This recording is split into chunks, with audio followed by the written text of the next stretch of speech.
about 10 days after 9/11, I went through the Pentagon and I saw Secretary Rumsfeld and Deputy Secretary Wolfowitz. I went downstairs just to say hello to some of the people on the Joint Staff who used to work for me, and one of the generals called me in. He said, "Sir, you got to come in. You got to come in and talk to me a second." I said, "Well, you're too busy." He said, "No." He says, "We've made the decision. We're going to war with Iraq."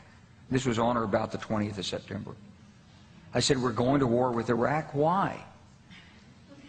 He said, "I don't know." He said, "I guess they don't know what else to do."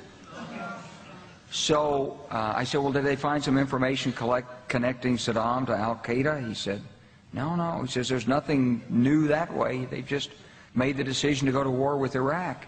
He said, "I guess it's like we don't know what to do about terrorists, but we've got a good military and we can take down governments." And he said, "I guess if the only tool you have is a hammer, every problem has to look like a nail." So I came back to see him a few weeks later, and by that time we were bombing in Afghanistan. I said, "Are we still going to war with Iraq?" And he said, "Oh, it's worse than that." He said, he reached over on his desk, he picked up a piece of paper, he said, I just got this down from upstairs," meaning the Secretary of Defense's office today, and he said, "This is a memo that describes how we're going to take out 7 countries in 5 years, starting with Iraq and then Syria, Lebanon, Libya, Somalia, Sudan, and finishing off Iran."